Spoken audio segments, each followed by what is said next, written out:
Hello everyone, welcome to my channel P Chemistry.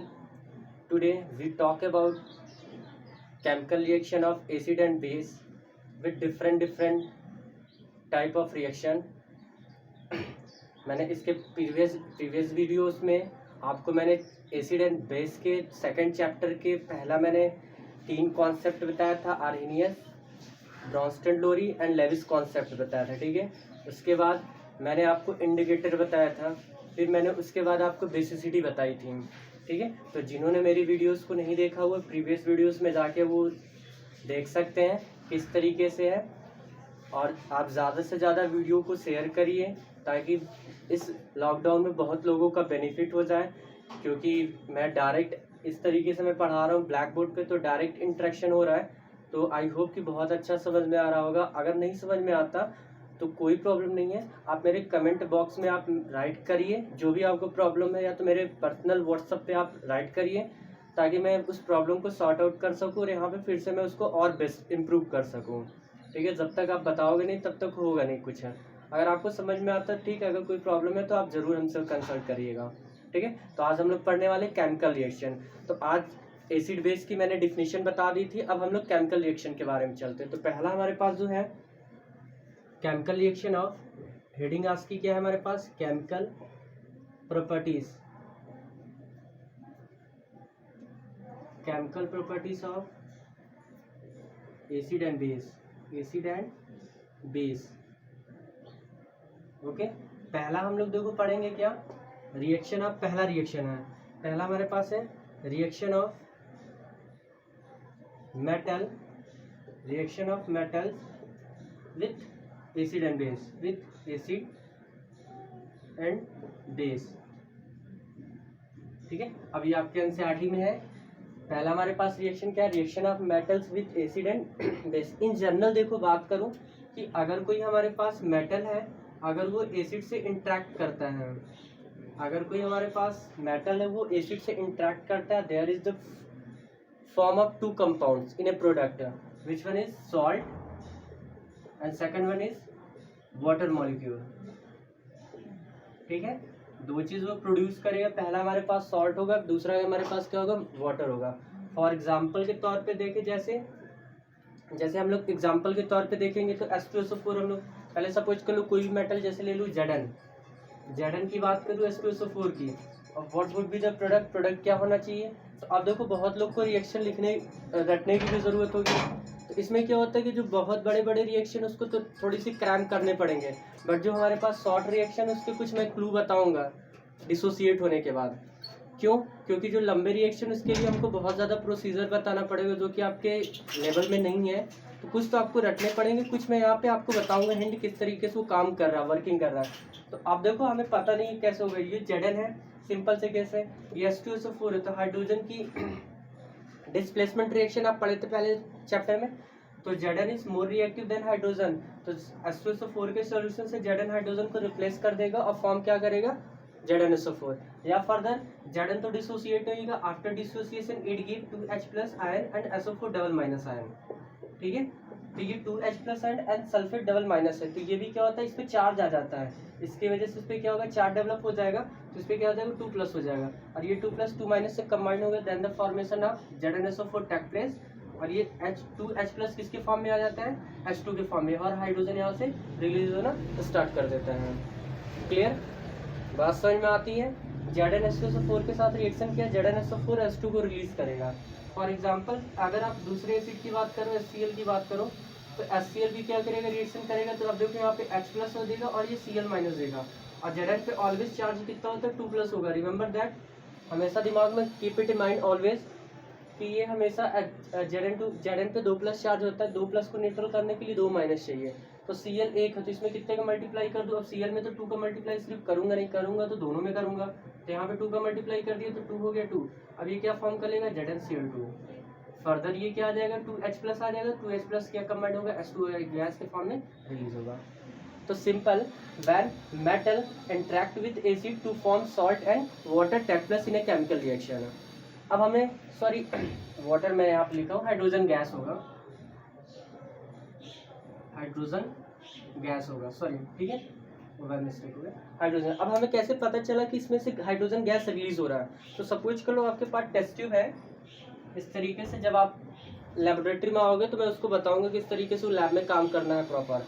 फिर मान लो suppose कर लो ये रिएक्शन यहाँ से हाइड्रोजन गैस रिलीज कर रहा है, ठीक है। अब जो हाइड्रोजन गैस रिलीज करना है, आप एक साउंड सुनोगे, पॉप साउंड, ठीक है। इस पर आप लाइटर को बर्न करोगे या मैच स्टिक जो भी बर्न करोगे, तो उस पर लाइटर पे जैसे ही कॉन्टैक्ट करेगा वो पॉप साउंड के साथ बाहर निकलेगा, वहाँ से पॉप साउंड निकलेगा, तो उससे आइडेंटिफाई हो जाएगा कि वहाँ पे हाइड्रोजन हो जाएगा। Is that clear? क्योंकि फ्लेमेबल होता है तो इस वजह से वो पॉप साउंड देगा, तो इससे आइडेंटिफाई हो जाएगा कि गैस कौन सी रिलीज हो रही है, H2 गैस। तो अभी क्लियर हो गया मैटर। अब मैं बात करता हूँ, हम लोग बात कर लेते हैं किसके, बेस की। तो बेस में देखो, जैसे बेस में मैं से बात कर लूँ कि Zn NaOH के साथ रिएक्शन कर रहा है, तो यहाँ पे बताते हैं कि जब मेटल बेस के साथ रिएक्शन करता है तो ऑक्साइड बनाता है। तो इसमें क्या होगा हमारे पास, Na2ZnO, जिंक ऑक्साइड होता है, Na2ZnO2 plus hydrogen gas release करेगा। इसका नाम क्या है, सोडियम जिंकेट। ये मोस्ट इंपॉर्टेंट है, बहुत इंपॉर्टेंट है, बहुत बार आया हुआ है। तो what would be happen, what would be the product when zinc react with NaOH? तो क्या फॉर्म करेगा हमारे पास, सोडियम जिंकेट का फॉर्मेशन करेगा। फॉर्मूला लिख लेना, Na2ZnO2 का फॉर्मूला करेगा। कितने मोल यूज होंगे हमारे पास, NaOH का 2 मोल यूज होगा, क्योंकि यहाँ पे क्या बना है हमारे पास, N2 बन गया है। क्लियर? ये मोस्ट इंपॉर्टेंट रिएक्शन है, ये नोट कर लीजिए आप। ये पहले 2 रिएक्शन है। अब मैं बात करता हूँ इसके कुछ एक्सेप्शनल केसेस पे हैं, ठीक है, ये नोट करो आप। अब जैसे मैंने यहाँ पे लिखा हुआ है, मोस्ट इंपॉर्टेंट थिंग है कि जैसे मैंने बोला कि मेटल एसिड से के साथ रिएक्शन करेगा, सॉल्ट और हाइड्रोजन प्रोड्यूस करेगा। तो हमारे पास एक ऐसा एसिड है जो मेटल के साथ रिएक्शन करता तो है बट हाइड्रोजन गैस रिलीज नहीं करता, वो है HNO3। वो क्या हमारे पास है, HNO3। HNO3 हमारे पास ये है HNO3। इसको रिएक्शन आप जब कराओगे, जब इसका आप किसी के साथ रिएक्शन कराओगे ना, Fe के साथ, सपोज कर लो मेटल है ये, इसके साथ रिएक्शन कराओ। अब यहाँ पे क्या बनना चाहिए था, सॉल्ट बनना चाहिए था, दूसरा हाइड्रोजन गैस प्रोड्यूस होना चाहिए था, बट यहाँ पे हाइड्रोजन गैस प्रोड्यूस नहीं होगा और यहाँ पे निकलना क्या स्टार्ट हो जाएगा, FeNO3 का whole twice and NO, nitrogen oxide form हो रहा है, देख रहे हो। तो HNO3 के केसेस में डिफरेंट गैस रिलीज होते हैं एक्सेप्ट हाइड्रोजन को छोड़ के। ऐसा क्यों होता है, due to the strong oxidizing nature of HNO3। बस यही रीजन बताना है। HNO3 इतना ज़्यादा स्ट्रॉन्ग होता है कि इसको बार बार ऑक्सीडाइज करता चला जाता है, और ऑक्सीडाइज जब करता है तो दूसरे कंपाउंड में, दूसरे गैसेस में वो क्या होता है, ऑक्सीडाइज होना स्टार्ट हो जाता है, ठीक है। Due to strong nature of oxidizing agent, oxidizing agent का मीन्स मैंने पहले चैप्टर में बताया था। ऑक्सीडाइजिंग का मतलब जो दूसरे को ऑक्सीडाइज करे और खुद को रिड्यूस करे। ऑक्सीडाइजिंग मीन्स क्या है, सामने वाले को ऑक्सीडाइज करे और खुद को क्या करे, रिड्यूस कर ले। तो देखो ये अभी ऑक्सीडेशन स्टेट यहाँ पे 0 था, यहाँ पे इसका ऑक्सीडेशन, अब कैसे पता चला तुम्हें, तो क्या कर रहा है, अभी यहाँ पे ऑक्सीडेशन स्टेट 0, कोई चार्ज नहीं है। अब यहाँ पे देखो NO3 पे -1 होता है, तो इस पे कितना आ जाएगा, +2 चार्ज आ जाएगा। फिर से देखना यहाँ पे Fe पे, FeNO3 है ना, चार्ज निकालना है, तो Fe को x सपोज कर लो, NO3 पे -1 चार्ज होता है तो -2 है, तो 1 × 2 = 0 हो जाएगा। x - 2 = 0, x = कितना होगा, +2 आ गया, तो 0 से +2 बढ़ गया। यही तो ऑक्सीडेशन होता था। तो ऑक्सीडाइजिंग का मतलब क्या, दूसरे को ऑक्सीडाइज करना, तो ये दूसरे को ऑक्सीडाइज कर दिया, खुद को रिड्यूस कर लिया। अब यहाँ पे n का ऑक्सीडेशन नंबर मैच करो, n पे यहाँ पे ऑक्सीडेशन नंबर मैच करोगे तो ऑक्सीजन पे -2 होता है, ऑक्सीजन पे कितना होता है, -2, तो 3 × 2 = 6। पहले यहाँ पे साइड में लिखता हूँ HNO3, H का कितना होता है, +1, N को सपोज कर लो +x होता है, और प्लस ऑक्सीजन पे -2 होता है, × 3 हो जाएगा, इसका 0, ये 3 आ जाएगा। 1 + x - 6 = 0, x - 5 = 0, x = +5, देखो +5 आ गया। अब उधर रिड्यूस होना चाहिए, तो ऑक्सीजन पे भी मैंने बताया -2 होता है, तो कितना होगा, +2, देखो रिड्यूस हो गया। बात समझ में आती है, बहुत अच्छा कॉन्सेप्ट है। HNO3 स्ट्रॉन्ग ऑक्सीडाइजिंग, सारे एसिड ऑक्सीडाइजिंग की तरह काम करते हैं, बट कुछ माइल्ड की तरह काम करते हैं, कुछ बहुत ज़्यादा ऑक्सीडाइजिंग होते हैं। जब बहुत ज़्यादा ऑक्सीडाइजिंग होते हैं तो वो प्रोडक्ट को बार बार क्या करते हैं, बार बार ऑक्सीडाइज करते हो, फाइनलाइज ले जाके फाइनल आंसर देते हैं वो।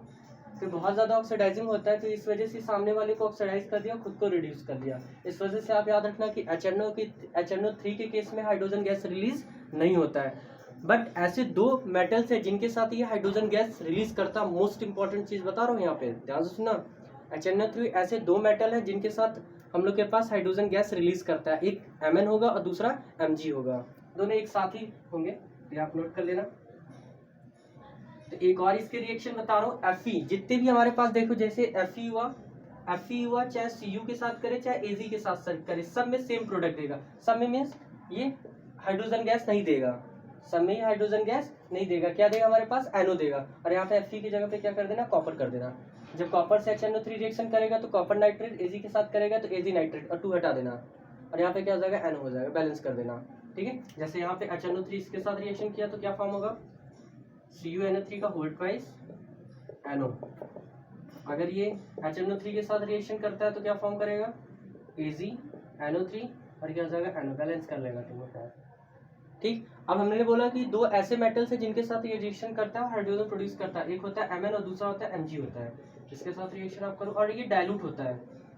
ठीक है, डाइल्यूट कंडीशन में ये काम करता है और ये हाइड्रोजन गैस को प्रोड्यूस करता है। Mn के साथ रिएक्शन करेगा, Mn NO3 का होल ट्वाइस, और ये H2 प्रोड्यूस करेगा, H2 सॉरी, और Mg के साथ भी रिएक्शन करेगा तो NO3 होल ट्वाइस और ये H2। ये मोस्ट इंपॉर्टेंट रिएक्शन है, जरूर नोट करना, वेरी वेरी इंपॉर्टेंट है। अब आपसे पूछा जाएगा which of the metals connect with HNO3 to form hydrogen gas.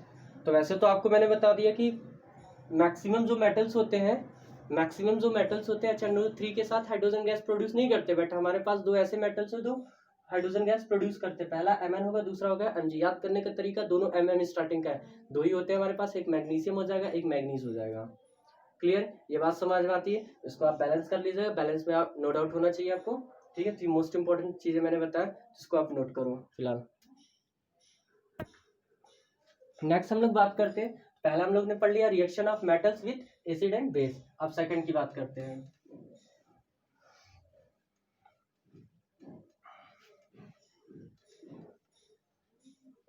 देखो, अब हम लोग सेकंड की बात करेंगे, reaction of metals with acid, reaction of metal with acid and base. अब मैं बात करूंगा reaction of metal carbonate and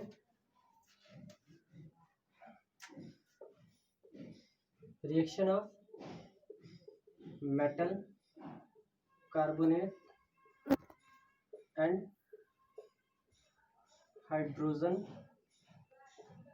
metal carbonate with acid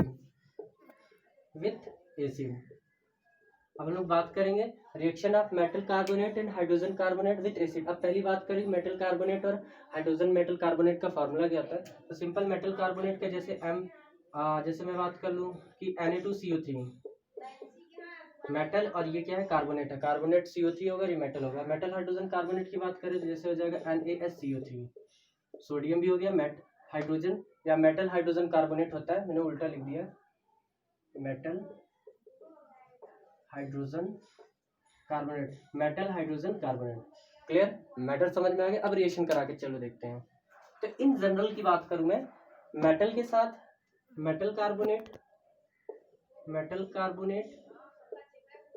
और या मैं बात करूं मेटल हाइड्रोजन कार्बोनेट की बात करें कि अगर आप एसिड के साथ रिएक्शन कराते हो, वटेवर जो भी आपके पास एसिड होगा, मैं सपोज कर ले रहा हूँ तो 2HCl से रिएक्शन करा दिया, यहाँ पे HCl से सिर्फ रिएक्शन करा रहा हूँ, बैलेंस नहीं कर रहा हूँ। ठीक है, तो यहाँ पे मेटल कार्बोनेट के साथ अगर आप एसिड के साथ रिएक्शन कराता है तो यहाँ पे एसिड नोट कर दो, यहाँ पे एसिड का भी रिएक्शन के एग्जाम्पल में बताऊंगा, एसिड के साथ रिएक्शन। तो इसमें 3 प्रोडक्ट ऑलवेज होंगे। पहला हमारे पास होगा मेटल कार्बोनेट के साथ होगा सॉल्ट होगा, पहला क्या बनेगा? सॉल्ट, दूसरा कार्बन डाइऑक्साइड, और तीसरा हमारे पास क्या होगा? H2O। इसमें भी सेम केस है, सॉल्ट, दूसरा CO2 और तीसरा H2O। प्रोडक्ट तो दोनों में सेम होंगे, प्रोडक्ट दोनों में क्या होंगे? सेम होंगे। अब रिएक्शन को देखते हैं। जैसे पहला हम लोग बात करते हैं Na2CO3 के साथ आप HCl का रिएक्शन करा दो, तो अब देखो ये कैसे प्रोडक्ट बनेगा। Na2 इसको डिसोसिएट करो, डिसोसिएट करना बताया था मैंने, 2Na plus and plus CO3 minus, double देखा। 2Na+ एंड CO3- और H+ में क्या होगा, H+ एंड Cl- होगा। तो Na+ किसके साथ आएगा, Cl के साथ। तो मैं बैलेंस नहीं कर रहा हूँ, डायरेक्ट लिख रहा हूँ, NaCl हो गया, ठीक है। CO3 किसके साथ आएगा, H के साथ आएगा, तो बैलेंस हो गया, क्या बनाएगा हमारे पास। अब देखो मैंने लिखा हुआ सॉल्ट देता है, CO2 देता है, H2, तो एक तो सॉल्ट तो बन गया, अब CO2 H2O कैसे बनेगा, ये CO3- ये H+ के साथ कनेक्ट कैसे होता है। तो पहले देखना ये क्या होता है हमारे पास, ये 2 है, ये भी 2 है, तो यहाँ से ये प्रोड्यूस होकर इसमें से CO2 निकल जाता है और एक ऑक्सीजन यहाँ से बाहर चलाता है, CO3- है ना, तो ये CO2 बाहर हो जाएगा, एक ऑक्सीजन, ये एक ऑक्सीजन किसके साथ कंबाइंड हो जाता है, हाइड्रोजन के साथ। जब बैलेंस करोगे तो इसका 2 मोल यूज होगा, तो 2H है, एक ऑक्सीजन के साथ बना क्या हमारे पास H2O, और एक क्या दे रहा है हमारे पास, CO2 दे रहा है। डन, बात समझ में आती है। तो सिंपल से केस, मेटल कार्बोनेट के साथ HCl रिएक्शन करेगा, salt H2O and CO2 produce करेगा। नेक्स्ट देखो इसी में, नेक्स्ट की बात कर लेता हूँ, जैसे sodium hydrogen carbonate, sodium hydrogen carbonate same case यहाँ पे भी है, सिर्फ 1 मोल रखोगे तो काम हो जाएगा। Na के साथ एक Cl आ जाएगा, NaCl सॉल्ट प्रोड्यूस किया, H के साथ यहाँ पे CO3 CO2 में कन्वर्ट हो गया, और एक ऑक्सीजन क्या होगा, एक हाइड्रोजन, 2 हाइड्रोजन के साथ कंबाइन हो गया, क्या फॉर्म करेगा, H2O फॉर्म करेगा। ये नोट कर लीजिए, बहुत इंपॉर्टेंट है। मैं इसके बाद सारे रिएक्शन ही पढ़ाता जाऊंगा। तो आज हम लोगों ने 2 पढ़ लिया, एक हम लोगों ने पढ़ लिया reaction with acid metal, reaction of metal with acid, और दूसरा पढ़ लिया मैंने reaction of metal carbonate and carbonate with acid, ठीक है। ज़्यादा से ज़्यादा इसको शेयर और लाइक करें। Thank you so much for watching this video.